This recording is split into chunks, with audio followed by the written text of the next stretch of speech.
Every great story has a beginning. Every era in history has a spark. A single moment when everything changes. But what if that spark never ignited? What if that moment of connection, that twist of fate, simply never happened? Tonight, we travel into an alternate past, a world where the greatest rock and roll band never existed, a world without the Rolling Stones. We ask a question that echoes through decades of rebellion, rhythm, and youth. What if the Rolling Stones never formed? How would the sound of rock and roll and the spirit of the 1960s be rewritten? To imagine that void, we must first return to where it all began. London, England, 1962. A city still rebuilding from the war. Gray skies stretched over narrow streets. Small flats crowded with dreams. And in the basements, in the smoky pubs, a new generation was searching for something real, something raw, something that spoke to the restlessness inside them. They found it in the rough sound of American blues records Muddy Waters, Howlin' Wolf, Chuck Berry. Those records whispered a different kind of freedom. A freedom that couldn't be found in the polite pop music of the time. And a handful of young men decided to chase that feeling. Brian Jones, Mick Jagger, Keith Richards. Names that would soon become legend. They were joined by Bill Wyman and Charlie Watts, forming a constellation that would light up the next 6 decades. But in our story tonight, that constellation never aligns. Imagine if Mick never met Keith on that train platform at Dartford Station, carrying a few blues albums under his arm. Imagine if Brian Jones had never placed that ad in Jazz News looking for bandmates who shared his obsession with rhythm and blues. One missed connection, one unreturned call. One different decision on an ordinary Tuesday morning, and the future of rock takes a completely different shape. In reality, their formation was like lightning in a bottle. It wasn't planned. It wasn't predicted. It was pure chance, the kind of chance that changes history. They weren't just musicians, they were architects of attitude. Where the Beatles brought melody and charm, the Stones brought danger. Where the Beatles wore matching suits, the Stones wore whatever they wanted. Where the Beatles smiled for the cameras, the Stones sneered. They were the darker mirror of the British invasion. Their rhythm was sweat and rebellion. Their lyrics, the voice of restless youth who refused to be told what to do. The 1960s were alive with change. It wasn't just about music, it was about identity. Every riff, every shout, every scream became a symbol of something larger.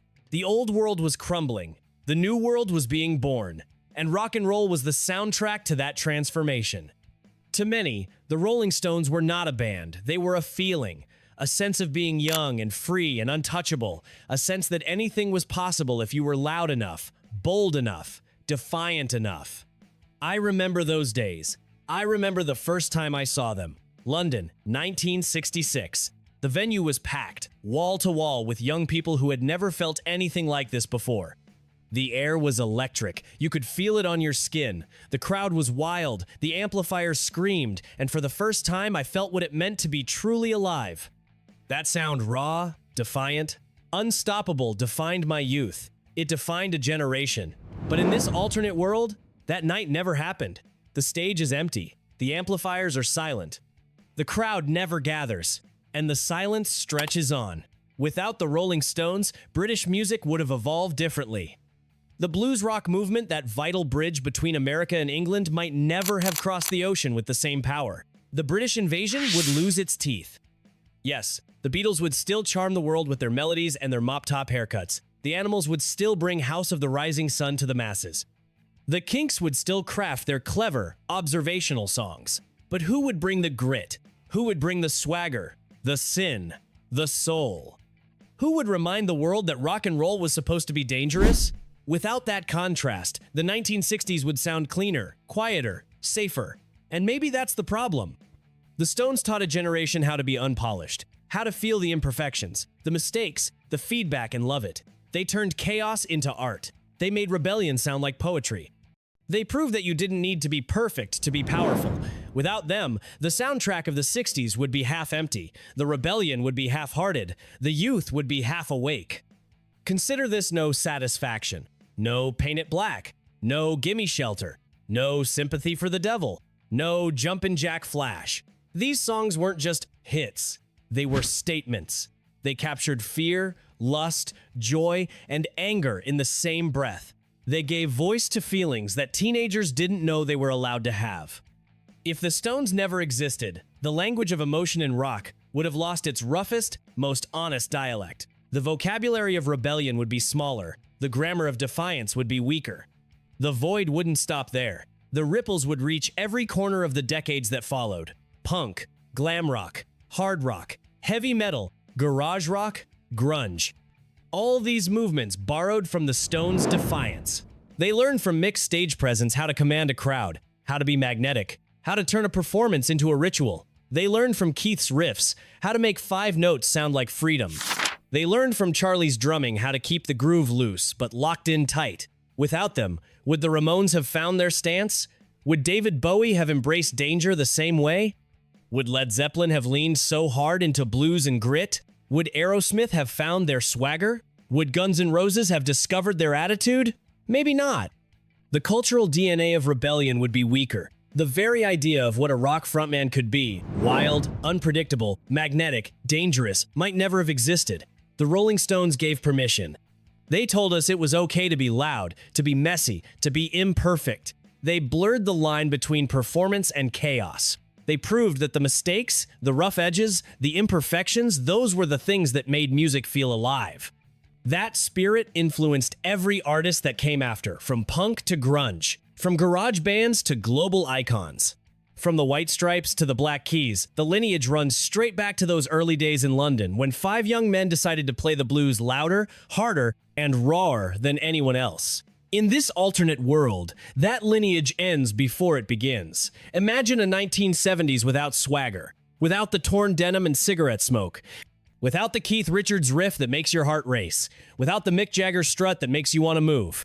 Maybe rock would have stayed polite, trapped in pop harmonies and safe melodies. Maybe the rebellion would have faded into nostalgia before it ever really began. Without the Stones, the rebellion in rock might never have learned how to dance. And beyond the music, there's the emotion, the shared identity. Millions of lives tied together through their songs. Fathers and sons bonding over brown sugar. Mothers and daughters singing along to Angie. Teenagers discovering Under My Thumb and feeling understood for the first time. I think about that every time I hear someone say, they don't make music like that anymore. In this version of history, they wouldn't have made it at all. The Beatles might have still conquered hearts, but alone they would carry the burden of revolution. The counterbalance, the shadow, the danger, the raw heartbeat would be gone. Rock and roll needs both. It needs the light and the dark, the melody and the rhythm, the hope and the danger. Without the Stones, youth culture might have been quieter, more obedient, less alive. The summer of love might have ended before it began. The counterculture might have never found its voice. The protests, the movements, the revolutions of the 60s, they all had a soundtrack. And the Rolling Stones were a massive part of that sound. In a world without the Rolling Stones, rebellion becomes rumor. The spirit of the 1960s, that feeling of being on the edge of something unknown, fades faster. The connection between British rock and American blues weakens. That exchange of rhythm and soul that shaped modern music would be broken.